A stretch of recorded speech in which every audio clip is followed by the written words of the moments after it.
So ADHD is one of the I'm telling me the praise about attention deficit hyperactivity disorder, and one of the famous person named Jordan Peterson already talked about it, and he said that I don't know what he really said, but probably he said that there is something wrong with this praise and how people perceive it.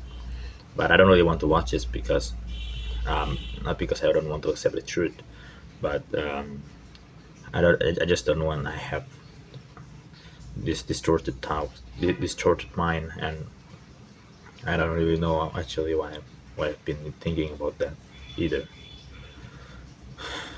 And I'm just doing something wrong with my head when I want to bump my head into my neck, and I just get them up again and seeing my phone in front of my eyes, and I cannot being focused enough to talk in front of the camera.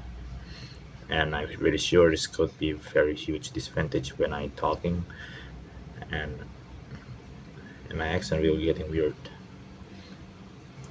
So there are plenty channels I've been watching currently about this disease. This disease that affecting all the brain when for each people who experience it. ADHD, there is some factual data that say very little people who have it. I mean, that there are some people who experience it, but probably about around 90%, and the 10% mostly are normal.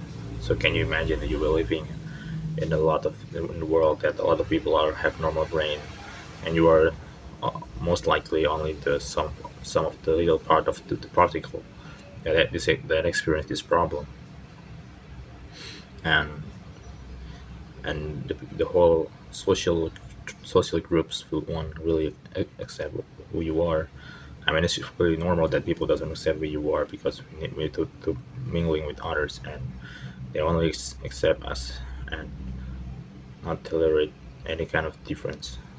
Let's don't say about not only about the weakness itself, but also the only difference itself. There is some cultural impact, cultural change, changing from the 20th century until now. And I see a lot of people back then they being open and talk very clearly, not not not just the current time is like now that